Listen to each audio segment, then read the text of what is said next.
అప్పుడు ఇక్కడ ఓపెన్ అయిన ఉండే, ఇక్కడ ఓపెన్ అయిందిగా చూసారు కదా. ఇప్పుడు చూడండి ఎంత పెద్ద.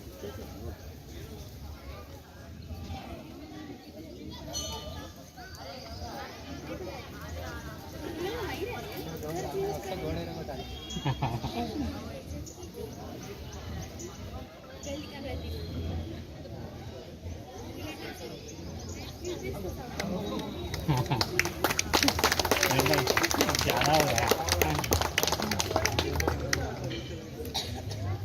घर में एक लेके जाना पड़ता, गाय लगाना अभी घर में, साथ में लेके जाना। हाँ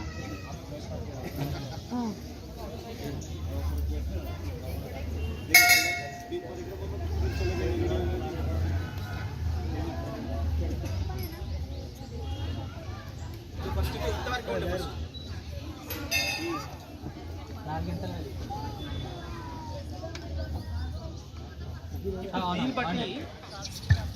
దీన్ని బట్టి మీకు అర్థమైంది ఏంటి? గోమాత చుట్టూ రోజు ప్రదక్షిణ చేసుకోవాలా వద్దా? గోమాత పోషణ చేయాలా వద్దా? 100% చేయాలి కదా. మనం భోజనం తింటున్నాం రోజు, దానికి భోజనం పెట్టాలా వద్దా? తప్పకుండా పెట్టాలి. అసలు గోమాతను అందరూ ఇంట్లో పెంచుకోవాలి, కానీ ఇప్పుడు పరిస్థితులు అలా లేవు. కానీ గోశాలను మనం సంరక్షించుకోవాలా వద్దా? కాబట్టి ఇలా మీకు హెల్త్ ప్రాబ్లమ్స్ ఉన్నా, ఇంకా ఇతర సమస్యలు ఏమైనా ఉన్నా కూడా గోమాత చుట్టూ ప్రదక్షిణ చేయడం వల్ల అన్ని నిర్మూలన అవుతాయి.